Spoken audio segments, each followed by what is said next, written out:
స్వరము నిన్ను లేవనెత్తే రక్షకుని స్వరము నిన్ను ఓదార్చే పరిశుద్ధాత్మ స్వరము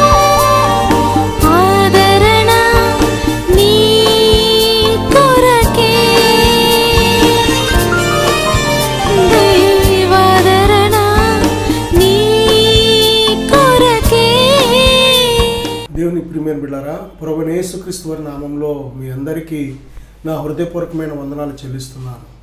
ప్రతిరోజు ఇదే సమయానికి ఇదే ఛానల్లో తప్పనిసరిగా వాక్యాన్ని ఆలకించండి, దేవుని ఆశీర్వాదాలు పొందుకోండి. ఈరోజు దేవుని వాక్యం యొక్క పోలికలను గురించి దేవుని మాటలు మనం ధ్యానం చేయబోతున్నాం.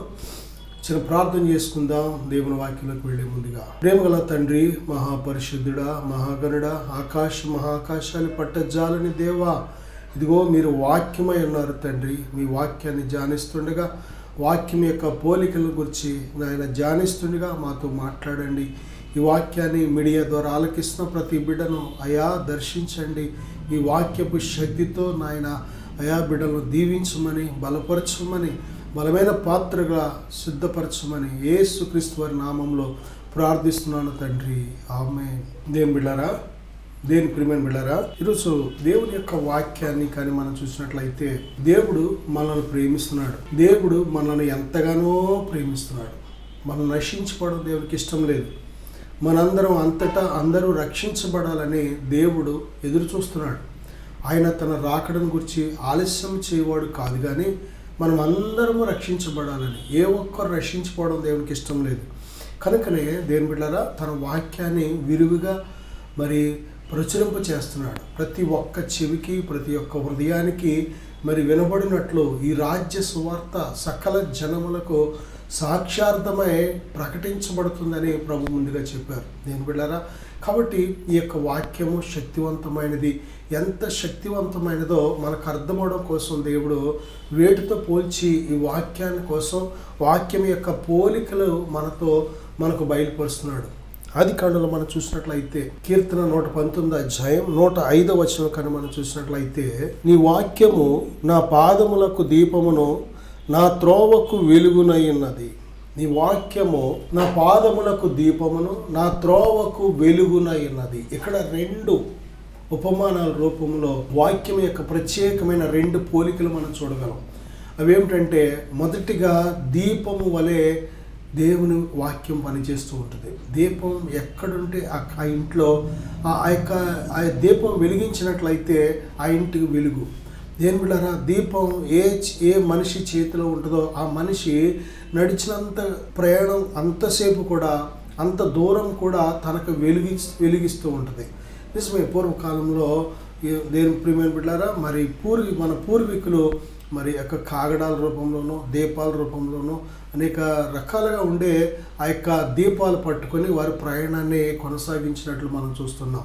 నిజమే దేవుని బిడ్డలారా, ప్రతి మానవుడు కూడా ఎలాగున్నారు అంటే, మరి వారు చేసిన పాపమును బట్టి ప్రతి మానవుడు మరి వారు ఉన్న స్థితిని బట్టి, వారు చేసిన పాపపు క్రియలను బట్టి చీకటిలో ఉన్నారని బైబిల్ చెబుతుంది. పాపము చేయి ప్రతివాడు చీకటిలో ఉన్నాడు. చీకటిలో ఉన్నవానికి తన ప్రయాణం ఎక్కడికో ఏమాత్రము కూడా తెలీదు. అందుకే చాలామందికి చనిపోతే, ఈ లోకం విడిచిపెడితే ఎక్కడికి వెళతావు అని అడిగితే ఏమో తెలియదు అంటారు వాళ్ళు.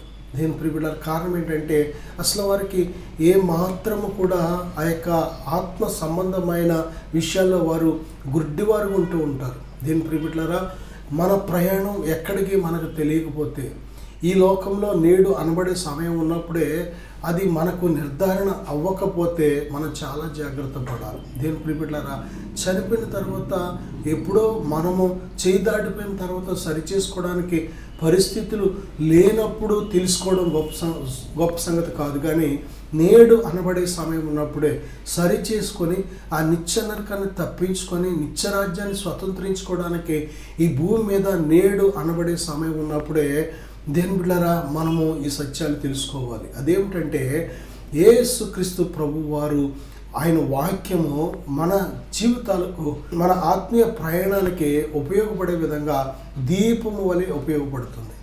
దీపము లేని ఇల్లు ఉండదు. మనము దేని బిడ్డారా, పూర్వకాలం దీపాలు అని పిలిచేవాళ్ళం, కానీ ఇప్పుడు మరి లైట్, ఎందుకంటే కరెంటు విద్యుత్ శక్తి వచ్చింది కనుక మరి కిరసనాలు కానీ లేకపోతే ఎటువంటి ఆయిల్స్తో మనము దీపాలు వెలిగించే పని లేదు. ఈరోజు విద్యుత్ శక్తి ద్వారా బల్బులు, ట్యూబ్ లైట్లు, అనేక రకాల లైట్లు వచ్చేసి వాటిని మనం ఉపయోగించుకుంటున్నాం. ఇది మనకి ఒక సాదృశ్యం. దేవుని వాక్యము ఎక్కడైతే ఉందో, ఎవరి హృదయంలో ఉందో వారి హృదయాల్లో అది ఎలా పనిచేస్తుంది అంటే దీపం వలె పనిచేస్తుంది. దేని బిడ్డలారా, దీపమే కాదు కానీ ఆ దీపం వెలిగించినప్పుడు, ఆ దీపాన్ని వెలిగించినప్పుడు ఏం వెలువడుతుంది అంటే వెలుగుపడుతుంది. అందుకే దేని బిడ్డలారా, దీపంతో పాటు ఈ వాక్యం ఎలాగ పోల్చబడింది అంటే వెలుగుతో పోల్చబడింది. చాలా దీపాలు ఉంటాయి కానీ ఆరిపోయిన దీపాలు, మన చుట్టూ ఉన్న ప్రపంచం పాపము చేత చీకటిలో ఆరిపోయిన దీపాల వలె ఉన్నాయి. దేని బిడ్డలారా, నీవు కానీ వెలిగించబడినట్లయితే, ప్రభువైన యేసుక్రీస్తు వారు ఆయన మనలను వెలిగించడానికి ఈ లోకానికి వచ్చారు. ఆయన నిజమే, ఆయన మన దీపాన్ని వెలిగించే దేవుడు. ఆయన దేని బిడ్డలారా, నీ ఆత్మని వెలిగించే దేవుడు. ఆయన వెలిగిస్తే నువ్వు వెలిగించబడతావు.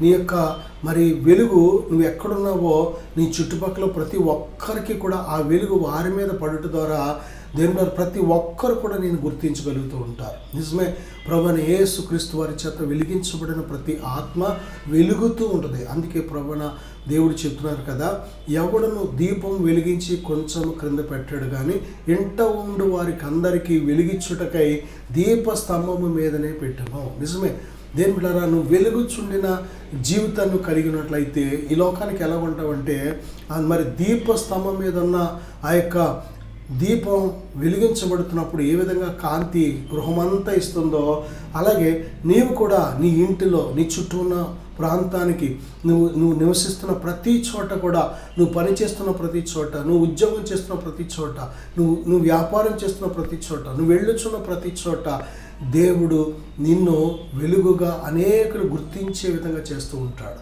వెలుగు క్రియలు మంచితనం, మన మంచి క్రియలు. దేని ప్రియమైన బిడ్డలారా, ప్రభు చెప్తున్నారు, ఇదిగో జనులు మీ క్రియలను చూసి మరి దేవుని మహిమపరిచినట్లు వారి ఎదుట మీ మంచి క్రియలు ప్రసరింపచేయని అన్నాడు. దేని బిడ్డ, వెలుగు దేనితో పోల్చబడిందంటే ప్రతి మంచి క్రియ, పరిశుద్ధాత్మ నీలో నివసిస్తున్నప్పుడు ప్రతి మంచి క్రియ కూడా దేని బిడ్డ నీ జీవితం ద్వారా అనేకులకు ప్రసరించబడుతుంది. అనేకులు నేను చూడగలుగుతారు, నీ ద్వారా దేవుణ్ణి చూడగలుగుతారు, నీ ద్వారా దేవుని ప్రేమను, నీ ద్వారా దేవుని యొక్క సత్యాన్ని, దేవుని కృపను వారు చూడగలుగుతారు, వినగలుగుతారు. ఈరోజు ఎంతమంది దేవుడు మనకిచ్చిన ఈ వెలుగు వంటి జీవితాన్ని జీవించగలుగుతున్నాం. దేవుని పిల్లలమని చెప్పుకునే ప్రతి ఒక్కరు కూడా దేవుని బిడ్డలారా, ఇటువంటి ప్రభువుని ప్రసరింపచేసే వెలుగు వలె లేకపోతే ఇదే మంచి అవకాశం. ఇప్పుడైనా సరే, దేవా నన్ను వెలిగించు, నీ క్రియలు నేను ప్రసరం చేయాలి, మీ ప్రేమను, మీ ఓర్పును, మీ సహనాన్ని, మీ మంచితనాన్ని, మీ దీర్ఘశాంతాన్ని, మీ దయాళుత్వాన్ని, మీ పరిశుద్ధతను, మీ నీతిని నేను ప్రసరింప చేయాలి.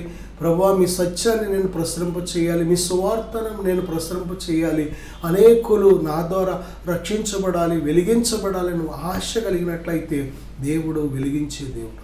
ఎన్నిసార్లు దేవుడు వెలిగించినా కానీ మనమే సరైన జాగ్రత్త తీసుకోక మనం ఆర్పేసుకుంటూ ఉంటాం. దేవుడు వెలిగించిన జీవితాన్ని మనమే పాడు చేసుకుంటూ ఉంటాం.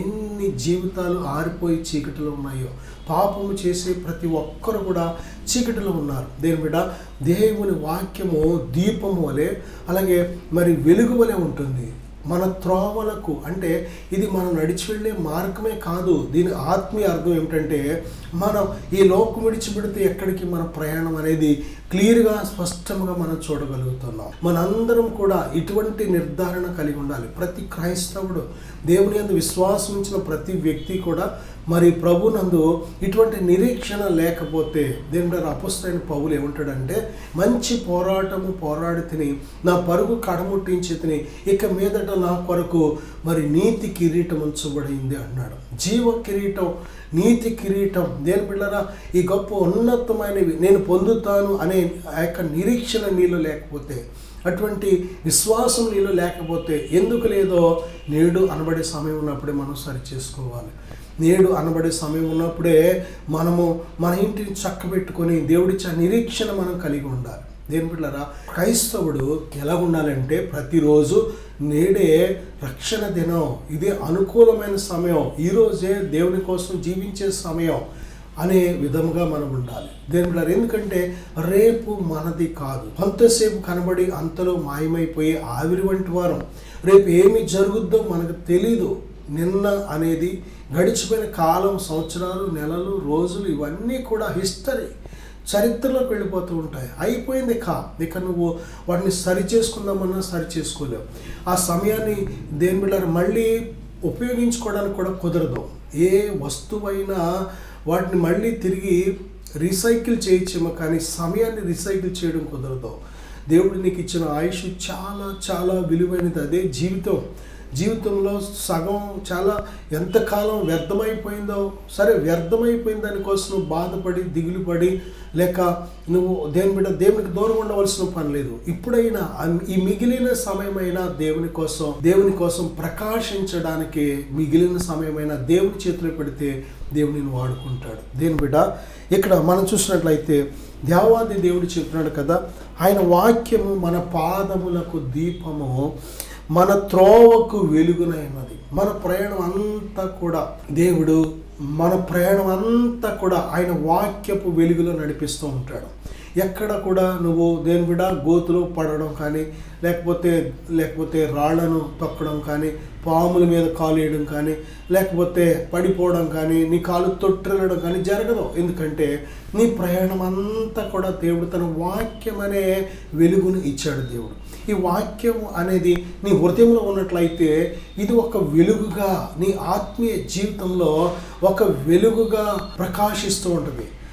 ఆ వెలుగులో నువ్వు చక్కగా అడుగులు వేయచ్చు. ఆ వెలుగులో నువ్వు చక్కటి నిర్ణయాలు తీసుకోవచ్చు.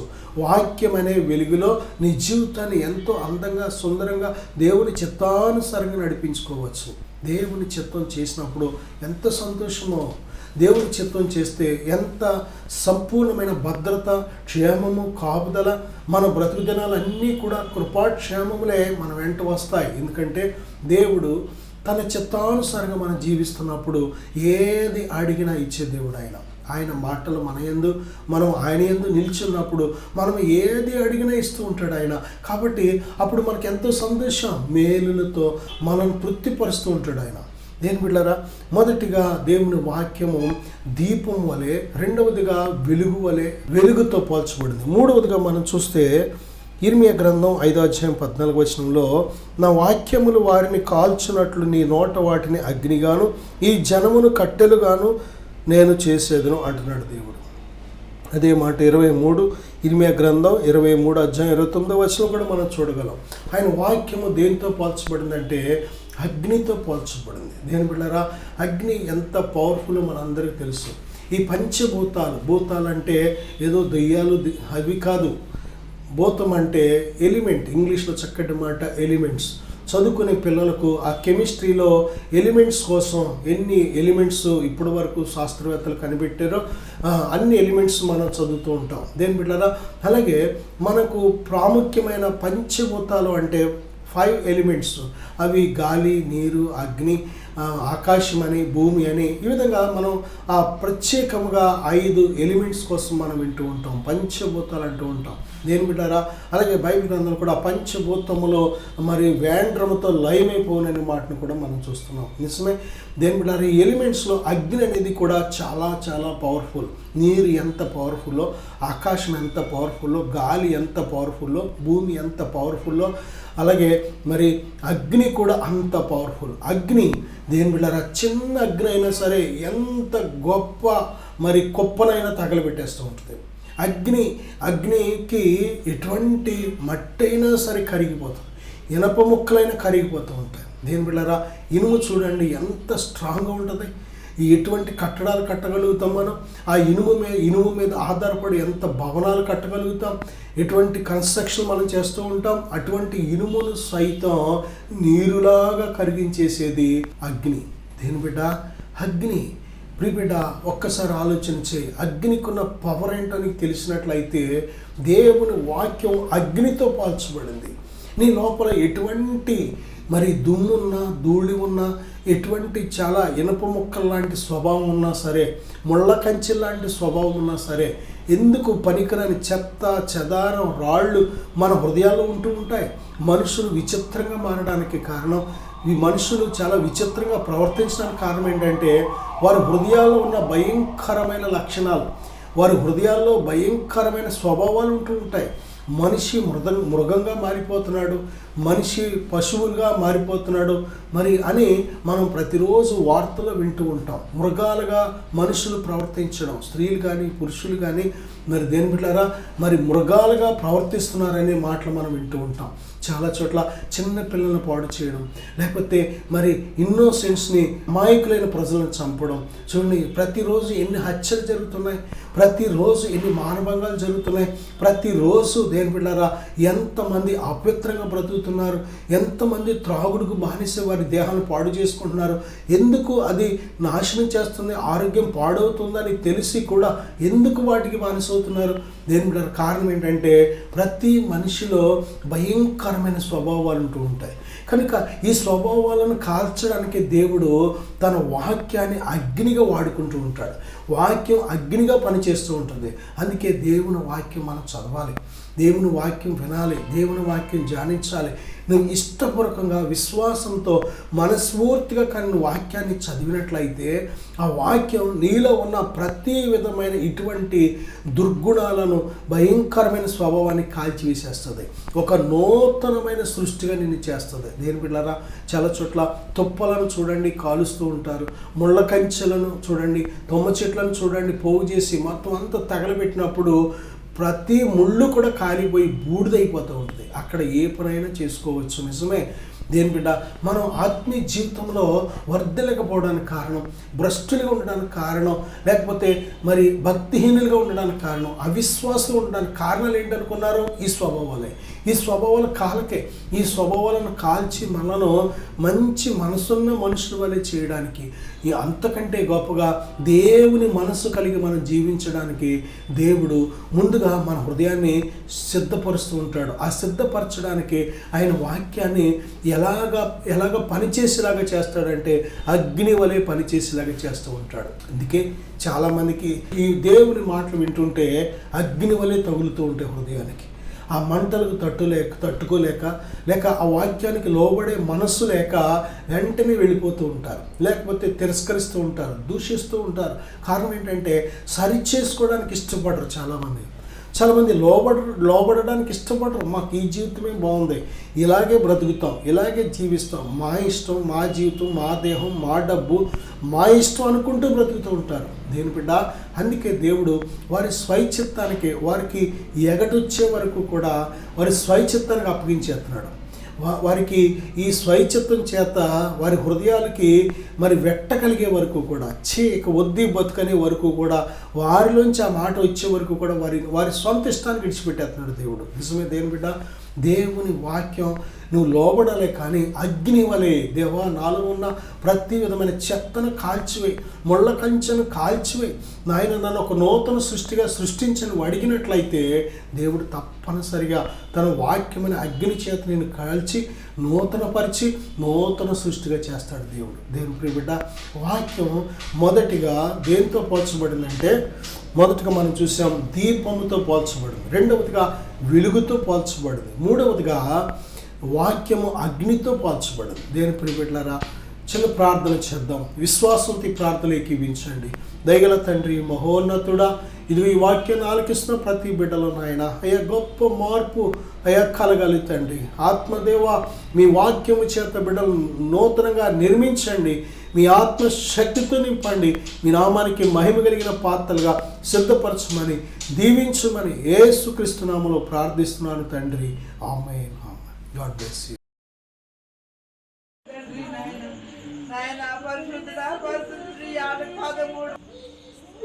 కుటుంబాన్ని నాశనం చేసిన దెయ్యమా, పో బయటికి. Out out out out.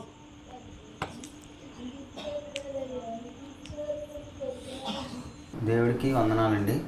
నా పేరు వరహాలండి, పెత్తాడిపల్లి అండి.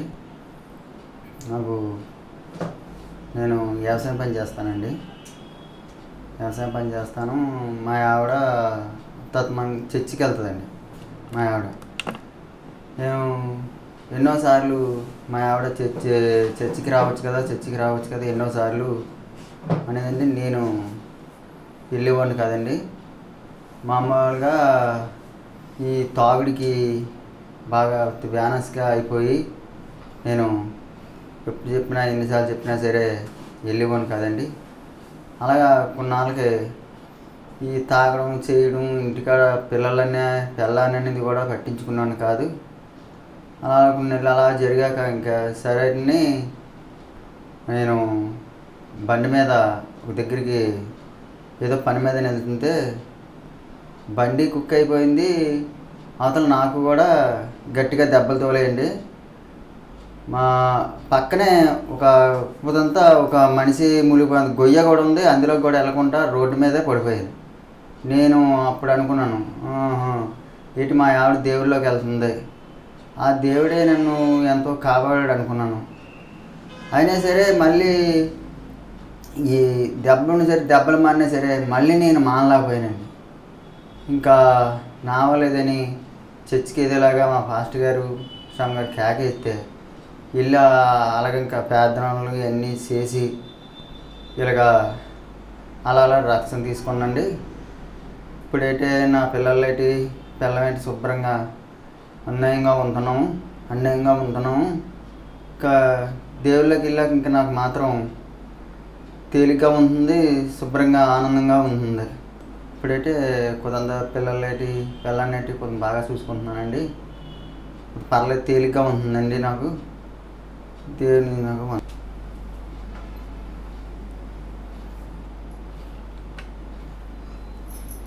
దేవుని నామాలకు వందనాలు. దైవశాల కుటుంబానికి నా వందనాలు. మరి మాది పెత్తాడపల్లి. నా పేరు రాళ్ళపూడి వెంకటలక్ష్మి. మా ఆయన గారి పేరు వరహాలు. నాకు వివాహం అయ్యి 19 సంవత్సరాలండి. అప్పటి నుంచి ఇప్పుడు దాకా కూడా దేవునిలో తెలిసేది కాదు, దేవునిలోకి మాకు అప్పుడు తెలిసేది కాదు.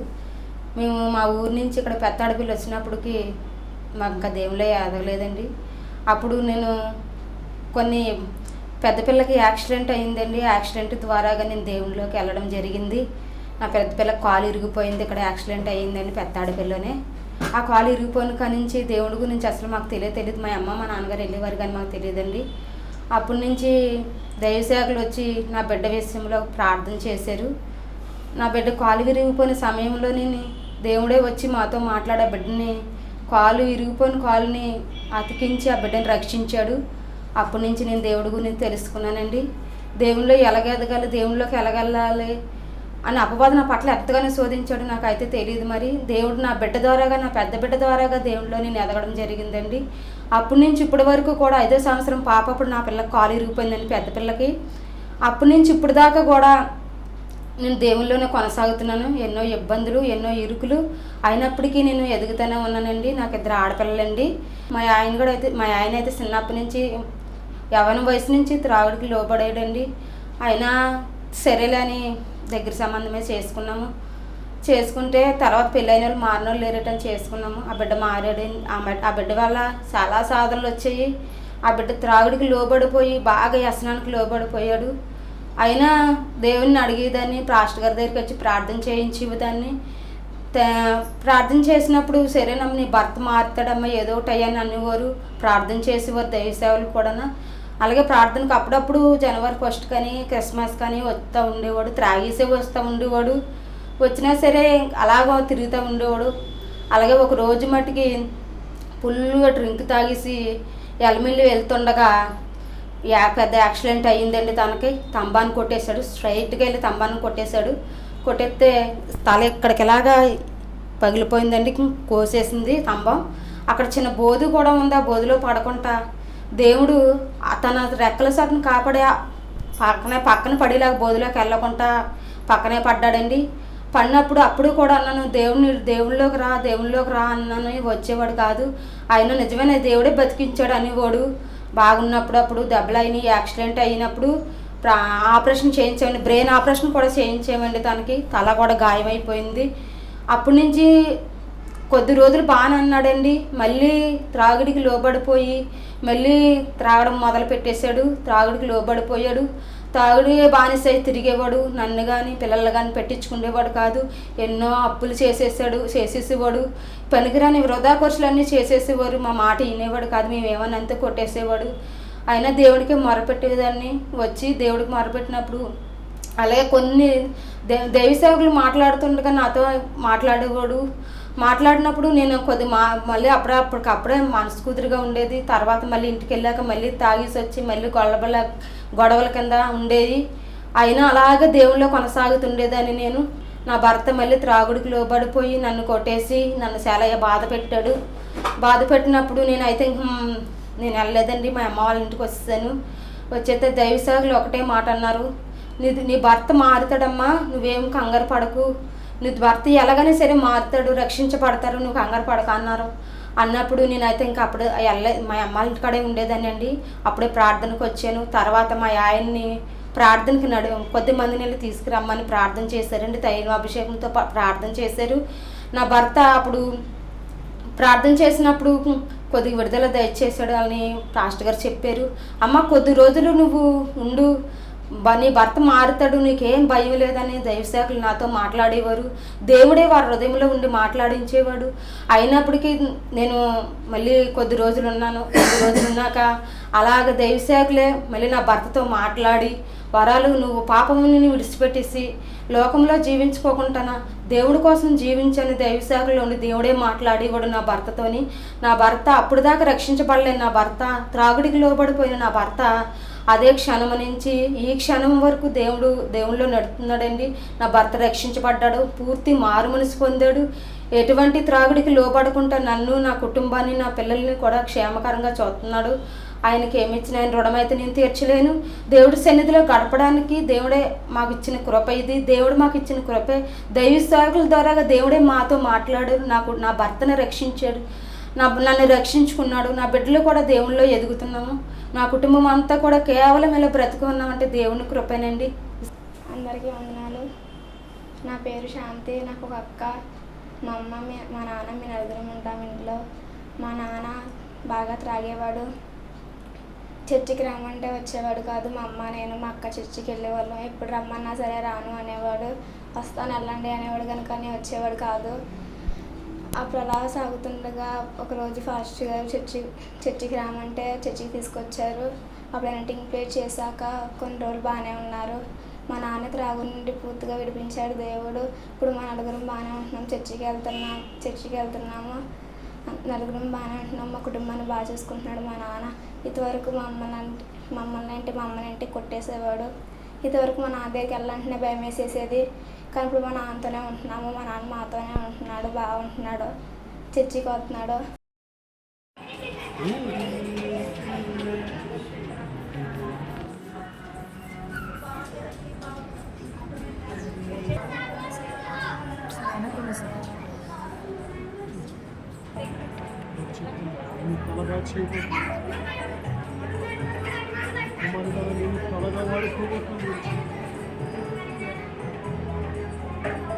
మించిన ప్రయాణం ఇవన్నీ తోడుగా ఉన్నారు కనుక ఈ పూర్తిగా రూపించిన 5 వర్గాలను జోడించారు. మార్గాన్ని సరళం చేయబోతున్నారని జోడించారు.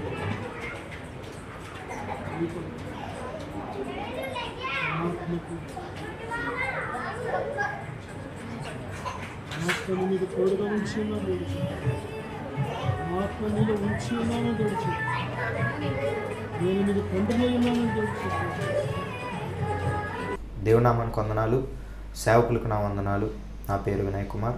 దానికి కారణం ఆ రోజు సేవకుల ద్వారా నేను ప్రార్థన చేయించుకున్నప్పుడు దేవుడు సేవకుల్లో ఉండి సేవకుల ద్వారా తన ఆత్మతో నన్ను నింపి ఈరోజు ఇలా గొప్పగా ఉన్నతమైన స్థానంలో ఆత్మీయ స్థితిలో దేవుడు నన్ను నిలబెట్టారు.